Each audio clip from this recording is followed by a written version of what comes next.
For my project, I decided to do it on fetal alcohol syndrome in children. So, what is fetal alcohol syndrome? It's a permanent condition that someone obtains due to alcohol consumption from the mother during pregnancy. Alcohol use during pregnancy can interfere with the baby's development, causing physical and mental defects. According to Cleveland Clinic, fetal alcohol syndrome is the most severe condition within a group of conditions called fetal alcohol syndrome disorders. FASD is the acronym. So some symptoms that are a part of FAS in infants may be abnormal facial features, including a smooth ridge between the nose and upper lip, a thin upper lip, and small eyes, which we'll see later in pictures. Low body weight, short height, sleep and sucking difficulties, smaller head size, vision or hearing problems.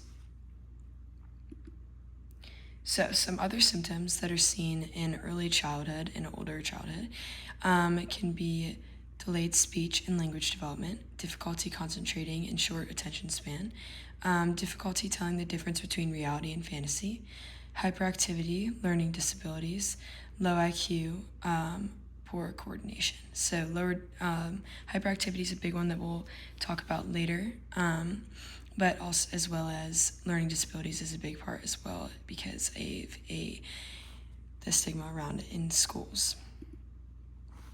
So different physical impacts of FAS seen here on the left is thin upper lip and smooth philtrum, so lacking that normal feature that those without FAS normally obtain. And toe and finger deformities, kind of seen here. Smaller eyes, so the width of their eye size compared to others, and deformed joints and limbs, as seen in that example.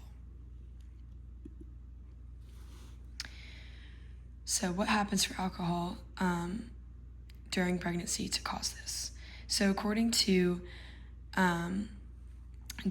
Gupta and Shirasaka in their text An Update on Fetal Alcohol Syndrome, it stated that the differences in maternal and fetal enzymes in terms of abundance and efficiency in addition to reduced elimination allow for alcohol to have a prolonged effect on the fetus, as well as that this can act as a teratogen through numerous methods, including reactive oxygen species, decreased endogenous antioxidant levels, and mitochondrial damage, etc. Seen here is a kind of a map out of the brain and body occurrences. So, prevalence of FAS. For the United States, the prevalence of fetal alcohol syndrome isn't completely known, but from the U.S. Centers of Disease Control and Prevention, using medical and other records, CDC studies have identified about 1 infant with FAS for every 1,000 live births in certain areas of the United States.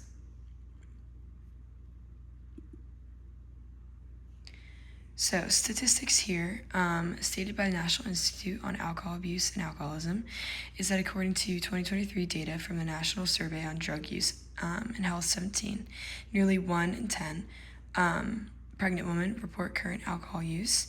About 1 in 20 pregnant women report binge drinking. And alcohol use is highest among women who are in their first trimester of pregnancy. So that can also be due to lack of knowing about if they're pregnant or not, and along with the stigma of making drinking while pregnancy less, or it used to not be as bad of a thing. And many pregnant women who report current drinking also report use of 1 or more other substances, most commonly seen as are tobacco and marijuana. Treatment for FAS. There's not a set cure for this disorder, although there's been certain treatments discovered to help lessen the impact on those affected by alcohol consumption during pregnancy. Specifically, according to National Institute on Alcohol Abuse and Alcoholism, specific treatments found to help are prenatal nutritional supplements for pregnant women and postnatal supplements for their children, learning and behavioral interventions aimed at improving cognition, daily life skills, and impulsive behavior, School-based approaches focused on specialized teaching strategies and computer-based games, mobile health apps, and other interventions that support families and caregivers to assist them in caring for children. Different alternative treatments. So this more specifically gets into the medical care side of things and biology side versus like physical actual treatments to obtain versus what I was just more talking about mainly as well on education and how you treat those living with FAS. These treatments can include biofeedback, auditory training, relaxation therapy, visual imagery, and meditation, especially for sleep problems and anxiety, creative art therapy, yoga and exercise, acupuncture and acupressure, massage, energy healing, vitamins, herbal supplements, and homeopathy.